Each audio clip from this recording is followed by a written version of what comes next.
Okay. Miss Beth told me about her dad. I don't know how many of you know that Brother Dale has been very sick.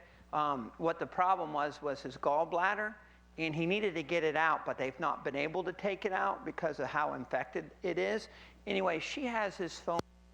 Can we maybe you can get that from her? We won't put it over the internet, but maybe we can get that from her afterwards. And if you just give, if you don't have his number, just give Dale a call. Let him know you're praying for him. That would be good. Today, Brother Freddie, was your sister's funeral today? Yeah, the burial was today. Okay, we've been praying for your family. Tomorrow is MC's wife's funeral here, and he told me. I tell you what, I had a really good visit with him and his family the other day. He asked me to come over not too long after she passed away, so I went over there, and I was pretty much the youngest person in the room. And when you're 51, that's not saying a whole bunch, you know.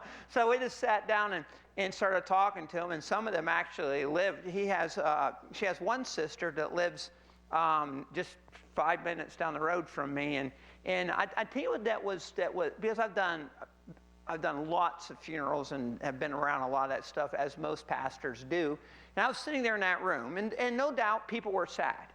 But there was an overwhelming amount of hope in the room. Now, I don't know if it's because everybody in that room was over 70, and in their mind they're thinking, well, this is just a few calendar pages away for me. Maybe that's the reason.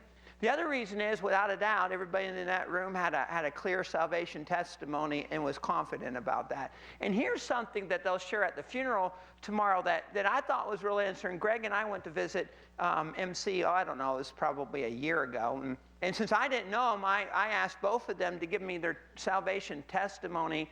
And Claudia had gotten saved first, and they went to a church in Kingsport. And she went to church for 18 years by herself every Sunday. And MC really wasn't a religious person, didn't want to have a whole bunch of time for that.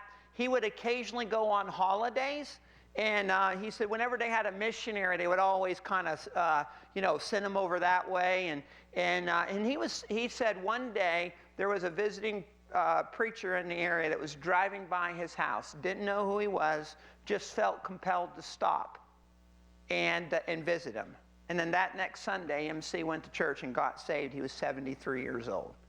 And for somebody at 73 years old to get saved, you're barking on borrowed time, because at that point, all your ideas and opinions are so cemented in that it's difficult. In fact, the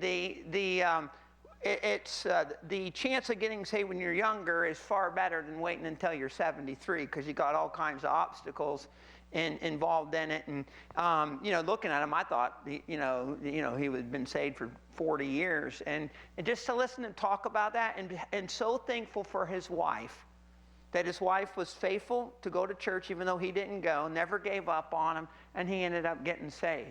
And the hope that he's holding on to now, even though, man, it's like losing. I mean, they were best friends. They did everything together. They didn't have any children, so that was, to lose somebody like that is difficult. But they were sad, but it was. I told him, I said, it was probably one of the most comforting things I've ever sat through. To just be in a room full of people that knew it's just over the horizon.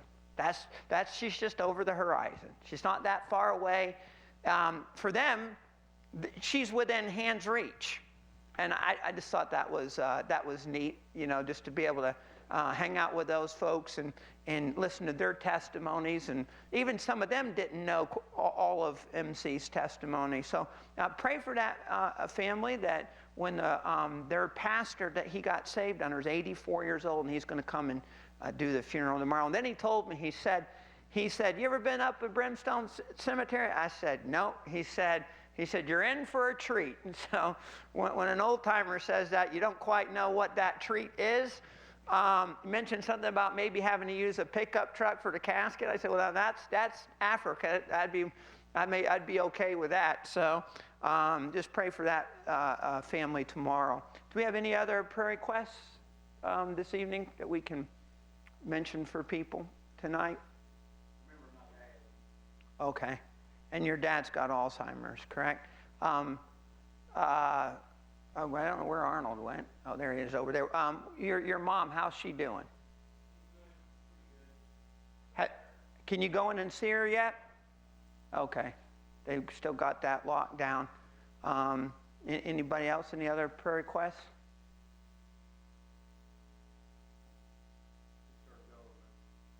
Yes. Yeah. Thankful we don't live in Michigan. I have preacher friends there that are hating life, but I just, it is, you wake up every day and, you don't know what turn it's going to take, that's for sure. And we got an election this year, too. Anybody else?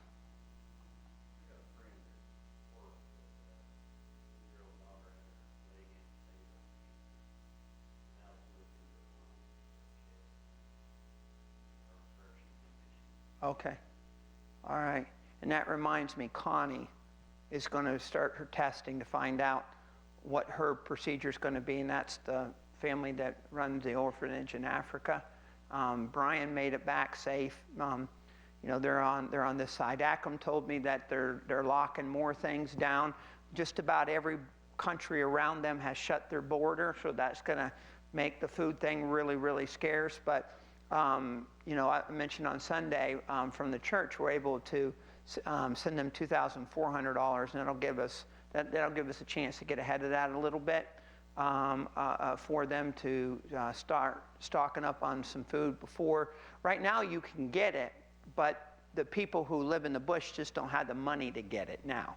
But pretty soon, it won't matter how much you have, So, and then there's north of that, they've had that problem with the locusts, and that's not going to help anything. So, all right, well, let's pray and we'll get going. Father, thank you for tonight, and thank you, Lord, that we can come back to your house, and that, Lord, you've allowed us to do that. Thank you for the governor of Tennessee, who is obviously a believer, and Lord, I know it's not something that he wants to do, and he's made it easier to do this, and we're thankful for that. I pray for our country and what's going to come this year. Elections are always a big deal.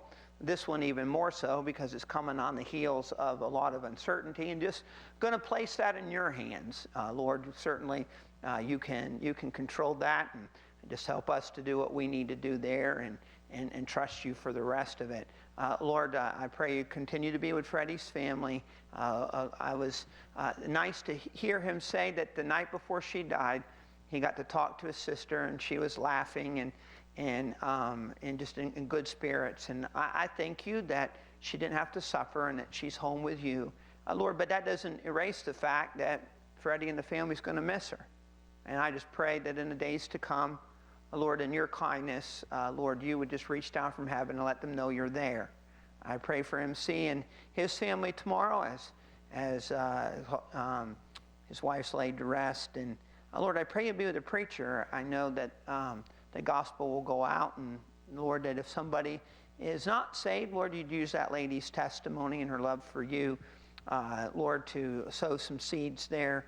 I pray for Wendell's dad and Lloyd and Arnold's dad, our mom rather, that has that's in the nursing homes, and Lord, I just pray that your hand would be upon them. It's a rough time to be in there for those reasons to begin with, but not being able to see them makes it more difficult. Pray for this young lady, Lord, that's going through some difficult times at 20 years old, Lord, that are far greater than we've got to worry about. And Lord, I don't know if they know you or not, but wherever she's at, I pray that you would send somebody by to comfort her. And Lord, we know that you know where she is and you can do that.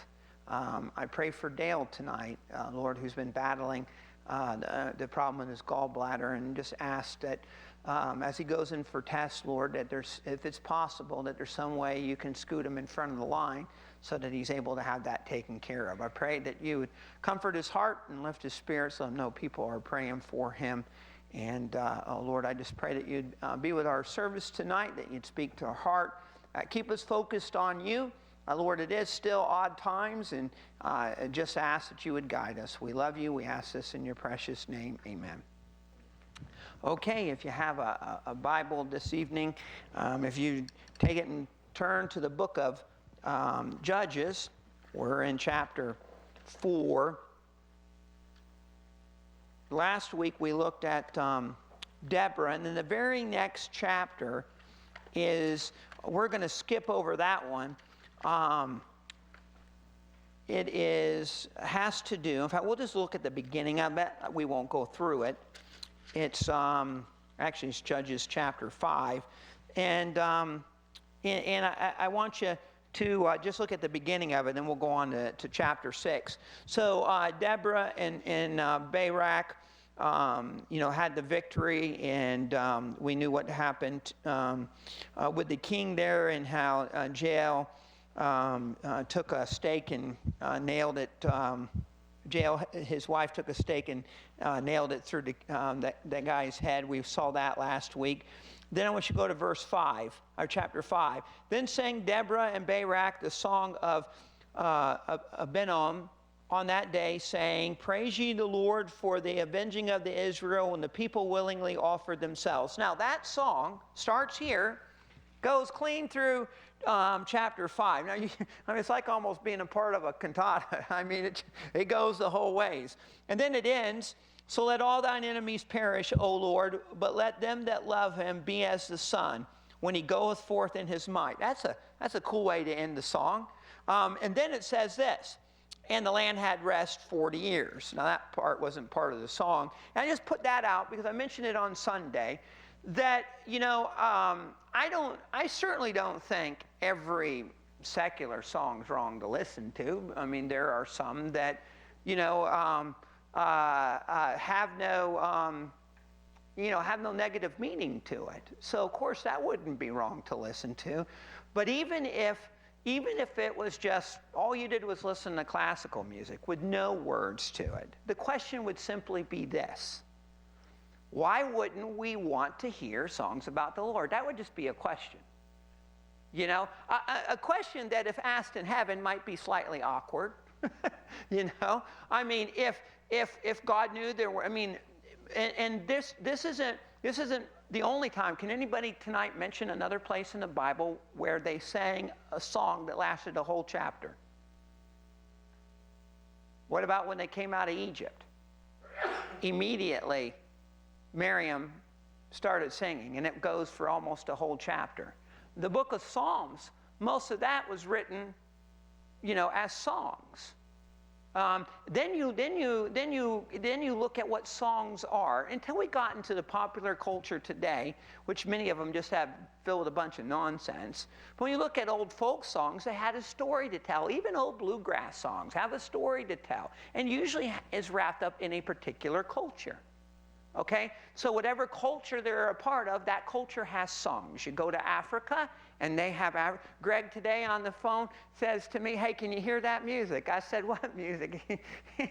I have to teach him how to be politically correct. He says, it's my Mexican's music. I'm like, don't think you're allowed to say it that way. But he said, it's the guys I work with.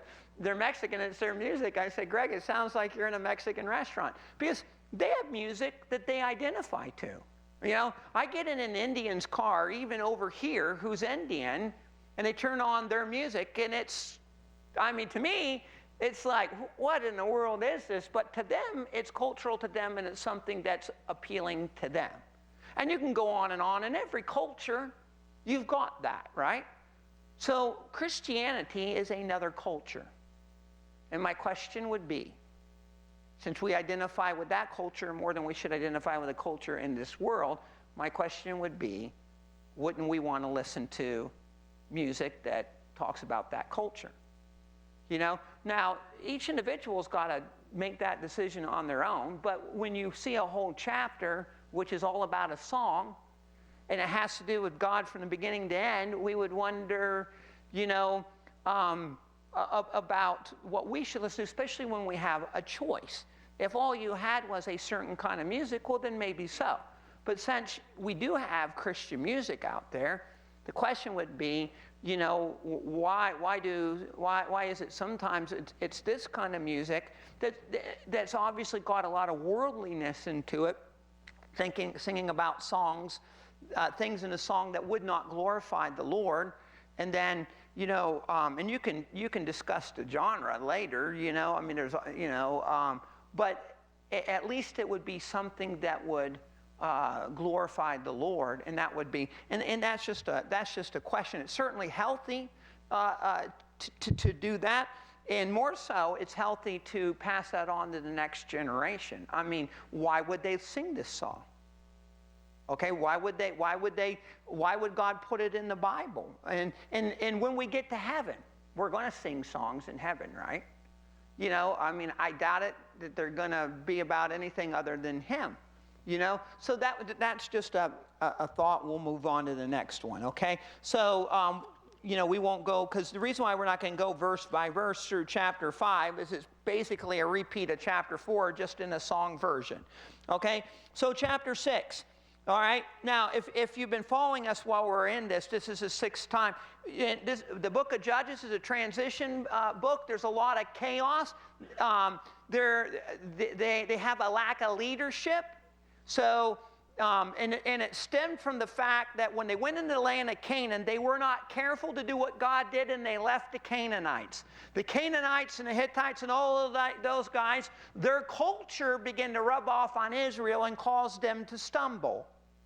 And then God would lead them into captivity, and then they would cry out in the captivity, and then God would raise them up a leader. Okay, and now I believe that we're on the 3rd person now that He's raised up with Deborah and Barak, and now, so we just finished that song. They had 40 years of peace, okay? 40 years because they had a leader, they had a godly leader that kept them on track. And then look here again, and this is like the 4th time we've read this, and we're only in chapter 6. And the children of the Lord did evil in the sight of the Lord, and the Lord delivered them into the hand of Midian. They had 40 years. They had somebody that was leading them, somebody that, you know, was fighting that culture, rubbing off. May I tell you something? At any kind of cultural experiment you want to put out there, only lasts so long. Why? No matter what you do. See, this idea, I said this in our Sunday school class probably 6 months ago.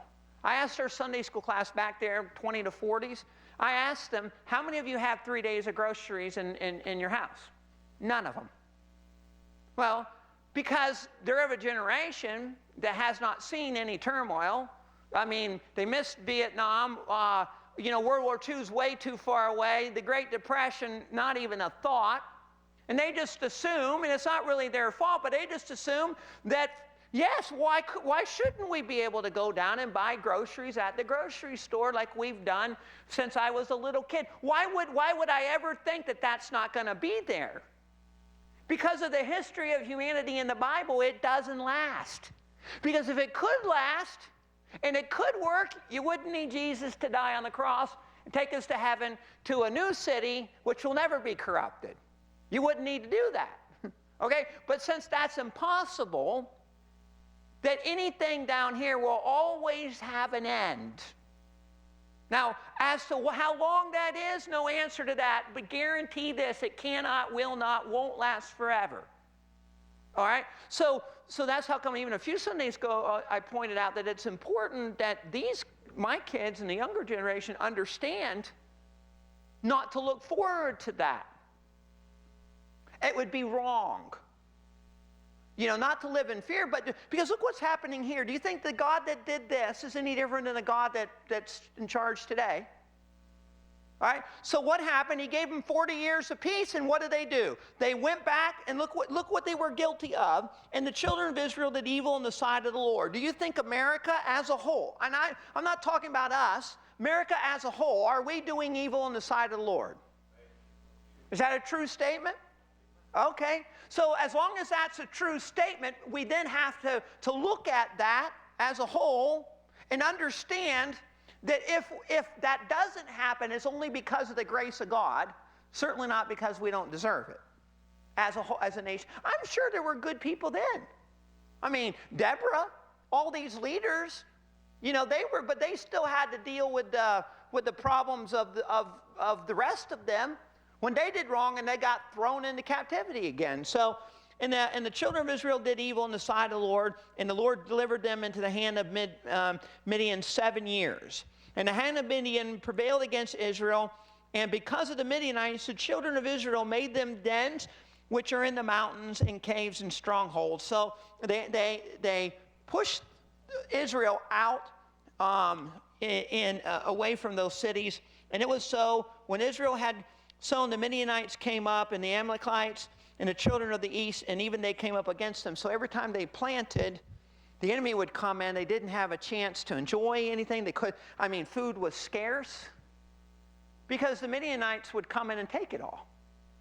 And they didn't, and it goes on to say that they didn't even have, in the bottom of verse 4, it says, and they encamped against them and destroyed the increase of the earth till thou come unto Gaza, and left no substance for Israel, neither sheep, nor ox, nor ass. I mean, there was just nothing. It didn't matter if you had livestock, you couldn't feed them. Okay, verse 5, for they came up with their cattle and their tents, and they came as grasshoppers for multitude, for both they and their camels were without number, and they entered into the land to destroy it. Now, I'm not a conspiracy theory, but it's just, you gotta just look at the map.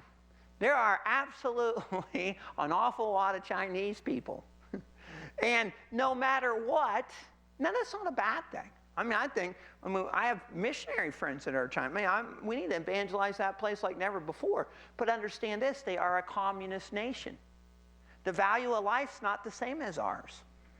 No American leader is going to get up and make at least not easily, make a decision knowing that it's going to cost millions or maybe billions. But to somebody, do you know the real reason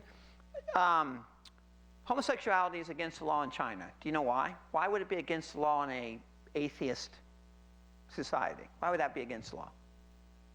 Because they say that it's non-productive, no use in society. Nothing comes out of it. So therefore it's not needed. It's wasteful. Because their thinking is completely humanistic. Well, humanistic society that needs to feed their people won't think twice about involving us on it. Not for a second. And the same way here, this group of people had such a big army that they needed to be fed, and had no problem coming in and taking what they needed. Now, and because we're used to America being strong, we always say that'll never happen. I never thought we'd ever have to go through COVID either. Okay, so let's move on as we keep looking at this. And it came to pass when the children of Israel cried unto the Lord. Now, you know, I put next to that because now we've heard this at least 4 times. I wrote to the side merciful. I just want you to remind yourself of this. Whether, obviously, we're reading this story in the Bible about history, but we can apply it to our lives. Listen, as soon as Israel cried, what happened? God was merciful. Aren't you glad that that's tucked away in story in the Bible, so that I know that today when I sin and I go against God, that God is merciful, and that when we turn to Him, He's merciful and He's kind and He's forgiving. And I just think that's really neat. No matter how many times He had to put them in bondage, as soon as they cried out to Him, He was merciful. May I tell you, if you're on the other side of the Lord and you're doing something that the Lord's not pleased in, mercy is there. Maybe people don't understand, and maybe people don't forgive, and maybe people like to hold things over your head, but God doesn't do that. And God is merciful. And no matter what the problem is, you can run to him and he's going to stick it in your past. He's not going to judge you. Once you ask for forgiveness, that's the end of that. And he looks to the future. And to me, that's very comforting to see that. Because you know why that's comforting? You and I are sinners on a daily basis. And I am glad that when we cry on the Lord, he's merciful unto us. And he's pretty much, I mean, already, you know, he's cemented that already here. If you go to verse 8, and the Lord sent a prophet unto the children of Israel, which said unto them, Thus saith the Lord God of Israel, I brought you from Egypt and brought you forth out of the house of bondage. I delivered you out of the hand of the Egyptians and out of the hand of all them that oppressed you, and drave them out from before you, and gave them their land. And I said unto you, I am the Lord your God. Fear not the gods of the Amorites, whose land ye dwell, but ye have not obeyed my voice. And there came an angel of the Lord, and sat under an oak, which is in Ophrah, that pertained unto Joash the Asburite, and his son Gideon threshed wheat by the winepress to hide it from the Midianites. So the prophet reminded them, and I think this is neat. He used biblical truth to encourage them. He said, you're in bondage now, but you were in bondage before. And I led you out of bondage before, I can lead you out of bondage again. Now, if America ever got to that point, the same God that gave them hope there, we can take hope from these stories in the Bible to know that one day he is coming back. And you talk about the ultimate fix. You talk about really handicapping every government here. We're gone and we're not asking anybody. You know, we don't need to get permission. When he says his children are coming home, we're going home. You know, he isn't going to give you time to pack your bags. You're not going to have an opportunity to say goodbye. You're just gone. When he's ready, we're gone. And he talks about that we should hold on to that. No matter how hard it gets, that's incredible hope, to hold on to that. And he's telling them, listen, I've set you free before it. I can set you free again. And he told that to us. He said, Dave, listen, bondage, I excel at delivering people from bondage. I did it with the cross, and I can do it with the rapture. And that gave them hope. He was referencing stories that they knew, so they would understand he can do the same thing again, and that they can trust that. The problem is, guys, let me ask you this question.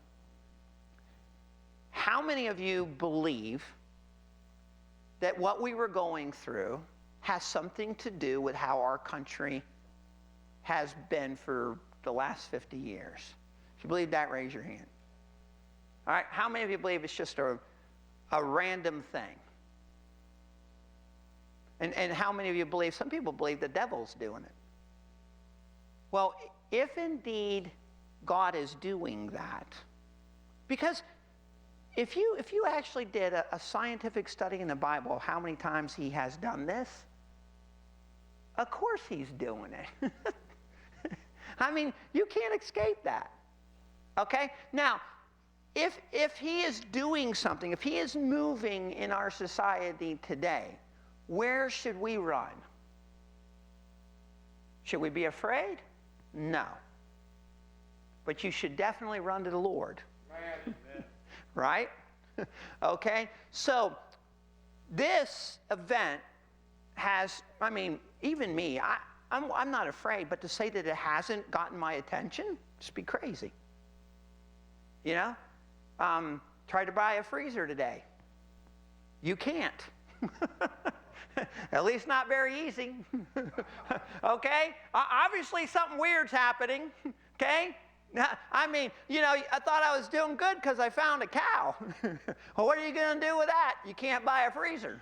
You know, that presents a real big problem. Now, I thought that, man, I'm doing something. I'm ahead of the game. You know, I'm not going to buy at the grocery store. I'm going to just go get a cow, and you guys can fight over the pack of beef at Walmart. And then you need a freezer.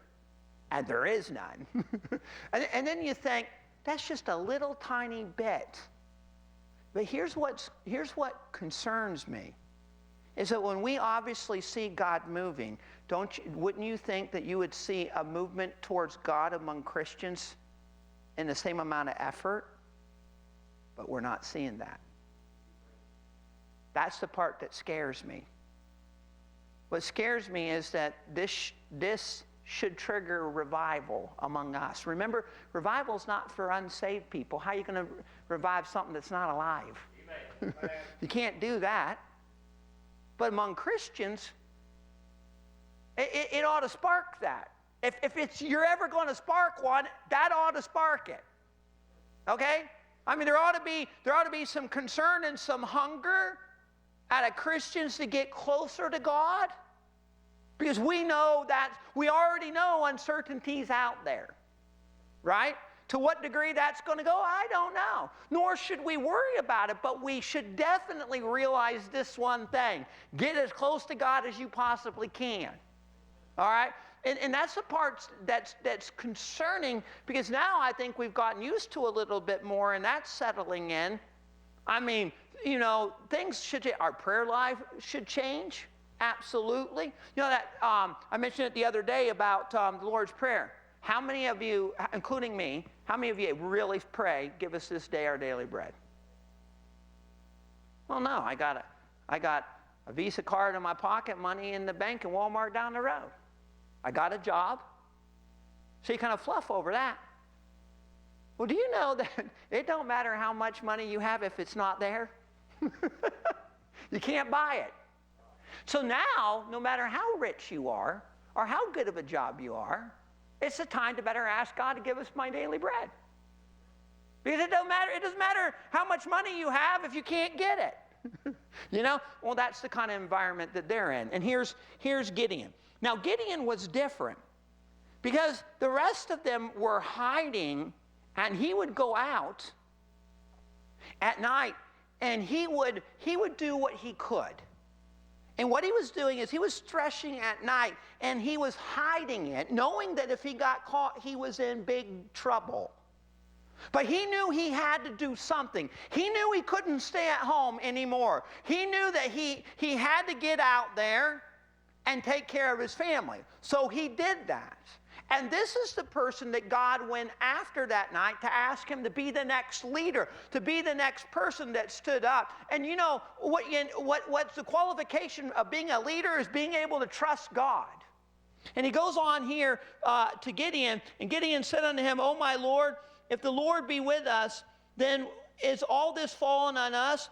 And where be all his miracles, which our fathers told us of, saying, did not the Lord bring us up out of Egypt? He's saying, look, if God's with us, where'd he go? You know, but now the Lord hath forsaken us and delivered us into the hand of the Midianites. And he's about ready to get a lesson. God didn't forsake them. They forsook the Lord. And when we as a country run around and the problem is, and we've done it too, I've done it, you put other things above God. And you make God second. Well, that's offensive when God gave us his best, right? So that would be offensive to him. Certainly, he needs to, if anything in your schedule has to be moved, don't move God. Move something else. Because he deserves that. If anything gets pushed second, just don't touch that. And that will honor him. And they forgot that. So, and the Lord looked upon him and said, go in this thy might, and thou shalt save Israel from the hand of the Midianites. Have I not sent thee? And he said unto him, O my Lord, wherewith shall I save Israel? Behold, my family is poor in Manasseh, and I am the least in my father's house. And by the way, when God chooses somebody to be a leader, God wants the honor and glory for it. That's the reason why he says he uses the base things of the world to confound the wise. Amen.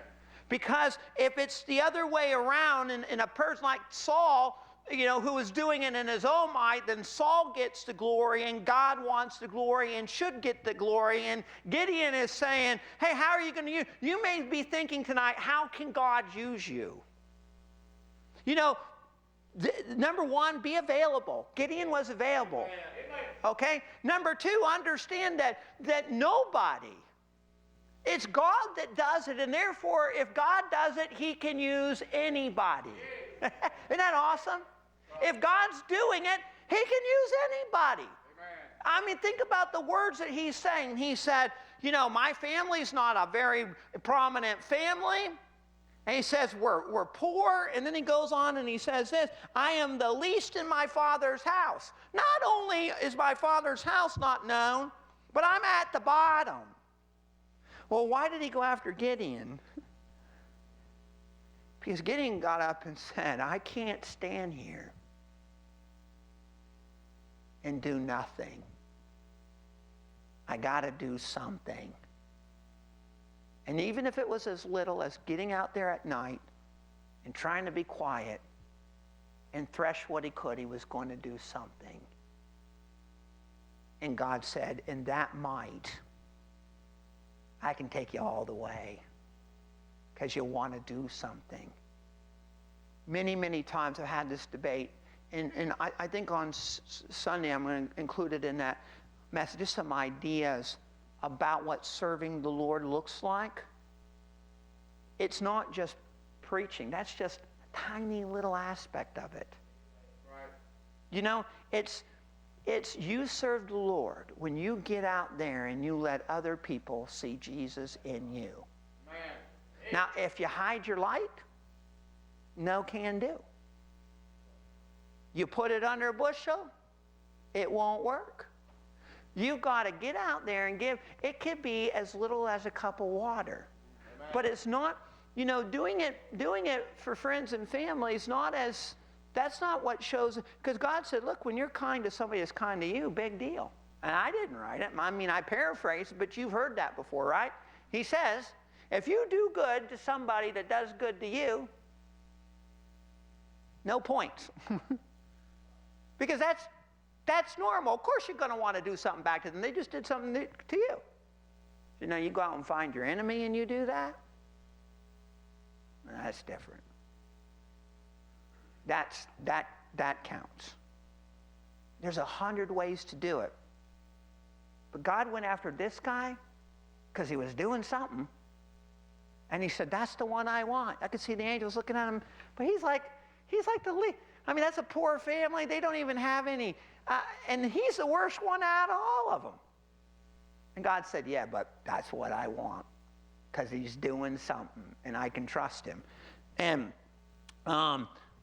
so he says this. And the Lord said unto him, surely I will be with thee, and thou shalt smite the Midianites as one man. And he said unto him, if now I have found grace in thy sight, then show me a sign that thou talkest with me. Depart not hence, I pray thee, until I come unto thee and bring forth my present and set it before thee. And he said, I will tarry until thou come again. And Gideon went and made ready a kid and unleavened cake and an ephah of flour. The flesh he put in a basket, and he put the broth in a pot, and he brought it unto him under the oak and presented it. And the angel of God said unto him, take the flesh and the unleavened cakes and lay them upon the rocks and pour out the broth. And he did so. Then the angel of the Lord put forth the end of the staff that was in his hand and touched the flesh and unleavened cakes. And there rose up fire out of the rock and consumed the flesh and the unleavened cakes. Then the angel of the Lord departed out of his sight. And when Gideon perceived that he was an angel of the Lord, Gideon said, alas, O Lord God, for because I have seen an angel of the Lord face to face. And the Lord said unto him, peace be unto thee, fear not, thou shalt not die. Hey, that's pretty comforting words, huh? Then Gideon built an altar there unto the Lord and called it Jehovah Shalom. Now here's some homework next time. I wanted to do this and didn't. Somebody find out what that means next time, unless you already know it. But I think it's neat whenever you see these words, because there's a meaning behind it of why he called them that. So, all right, let's go on. Unto this day is yet an Oprah of the Aberzites. And it came to pass the same night that the Lord said unto him, take thy father's young bullock. Now listen to this part, because this is probably about as far as we'll get. And it came to pass the same night that the Lord said unto him, take thy father's young bullock, even the second bullock of 7 years old, and throw down the altar of Baal that thy father hath, and cut down thy grove that is by it, and build an altar unto the Lord thy God upon the top of this rock in the ordered place, and take the second bullock and offer a burnt sacrifice with the wood of the grove which thou shalt cut down. Now remember why we're in this mess anyways? Because they didn't drive out the Canaanites. So now you've got God's people, Gideon's father being one of them. He's gone a grove to false gods. And God said, Gideon, here's what I want you to do. I want you to take your dad's cow, 2 of them, and I want you to take it, kill them. I want you to go to your dad's altar of the false gods. I want you to tear it down. And then I want you to build another altar. And then I want you to take that cow and I want you to put it on the altar and I want you to burn a sacrifice to me. Well, guys, he's going to get in trouble for this. He had to do it at night because his dad's not going to like this. The people in the town aren't going to like it. In fact, after he does it, they tried to kill him. But why is God asking him to do this? It is very important for us to burn some bridges. All right, God's saying, I want to use you, but you got to burn some bridges. Okay? I want to use you, I want to deliver you, but you got to burn some bridges. He's saying, I need to know that you can take a stand. Where have we gotten in Christianity to think that we no longer have to take a stand anymore? Or that perhaps it might cost us something to take a stand. You might not get a job promotion. You might not be somebody's best friend. You may get a little persecution for taking a stand, but you got to take a stand. What do you do if somebody wants to come to your house, and even if it's one of your children? And what if they're not married and they want to spend the night? And they bring somebody over they're not married to and they want to stay in the same room. Yeah, you'd have to take a stand. Even though that's slightly a little awkward, you have to take a stand. And you have to say, hey, no. I know folks that have pastor friends of mine that have people in their family that drink and they want to come over and they put alcohol in the refrigerator and no can do. No can do. I'm sorry. That can't go in the refrigerator. Why? Because I took a stand against that. I burnt that bridge. You know, there's nothing good that ever came out of anything that I ever touched that was alcoholic, so I ain't about to do that again. Right. You know, but what he's doing is he's taking a stand. He's saying, hey, listen, before we go do this, before I use you, I got to see that you can take a stand. Amen. Because this is what got you where you're at. And if we don't start walking away from some of the things in the world that's attached to, what's happened is pagan societies has attached themselves to God's people. Right. Now they're dragging that mess. And he's saying, in order for me to help you, you've got to take a stand. I get it that you're tired of the oppression, but do you want to take a stand? How godly do you want to be? I wonder if Christians today, including myself, would be ready for a country that really honored God. Because that would mean people in our leadership would make some changes.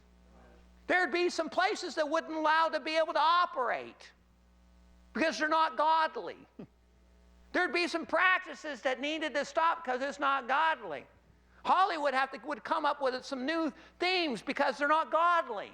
There would be some changes across the board, and he's saying, listen, if I'm going to use you, you got to take a stand. You know what would be good to do? In the quietness of your own Bible time, write down some things that you take a stand against.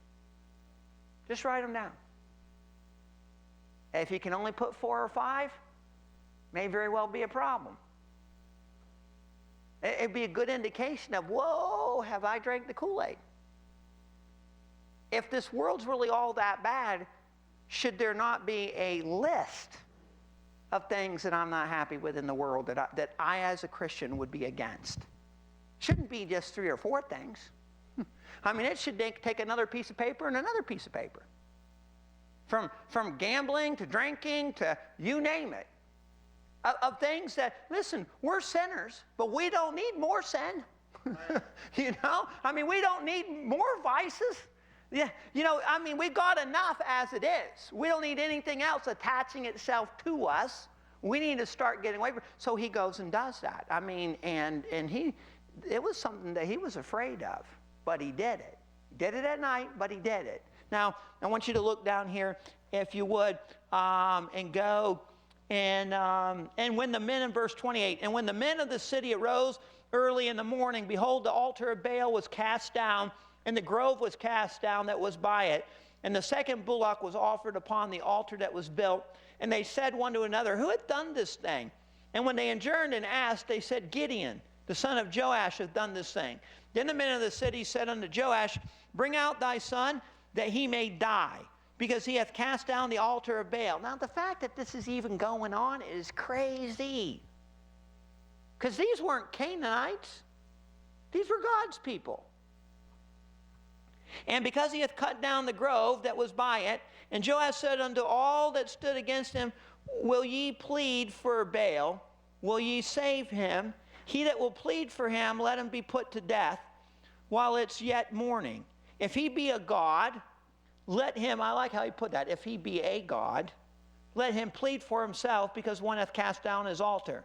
Therefore on that day he called him Jerubbaal, saying, let Baal plead against him, because he hath thrown down his altar. So what he was saying, Gideon's dad stepped up and said, hey, it was my altar too.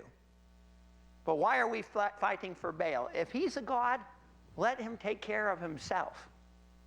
And let him go after Gideon. Why do we need to go after Gideon? It wasn't my altar, it was his altar. Let him go do it. So that was something that he did for his son that he didn't have to do, because they wanted to kill him. And that began one of the neatest stories in the Bible that we'll look at next week. Now, could you imagine? You can't go home that night, Brother Greg, because you burnt that bridge. And all you got is a promise and a dream, as you slept under the stars at night, that God was going to deliver Israel. And in your mind, you're thinking about, I got to get an army. And he starts recruiting. And God looks, and Gideon shows up with thousands of people, thinking, maybe we got a chance. And God smiles and says, you've not seen nothing yet. And we'll look into that next week. Well, as we go into this, I would like to think that the church can capitalize on the fact that our country is in turmoil. What I mean by that is to be so calm. Now, we can't do it the way I'm used to doing it, because we got crazy stuff going around us. But everybody knows somebody that you're a little bit closer to. Spread the light. And what we can certainly do in our own lives, we can do an inventory check and find out how much Canaan has attached itself to us. Maybe we just need to do a little bridge burning. As a Christian, I'll tell you this. There have been times in my life that I've gotten disgusted with things and had to do some cleaning. Man, you check about the kind of stuff you watch, and you got to rein it back in. You have to take an inventory of the stuff you listen to, and you got to rein it back in. You got to take an inventory of what the kids are doing and where they're at, and you got to rein it back in. Amen. And then you got to take an inventory about where your own heart is, and the last time you had a meaningful devotion, what you got to do, you got to rein it back in, because it gets loose on you. Am I the only one in this room that's had it get loose on them? They don't get loose on you. All right? So when it gets loose on you, you got to get in there and rein it back in and ask yourself this question: why am I not bothered because of this? Why am I now okay listening to that? Why has that now not affected me like it would have affected me before? And rein it back in. And sit down and say, hey, let this slip. Shouldn't have let it slip. Not going to let it slip. And you may have to do it a couple more times between now and glory, but let's rein it back in. Right. It won't hurt us. It will not hurt Christianity to do a little bit of purging.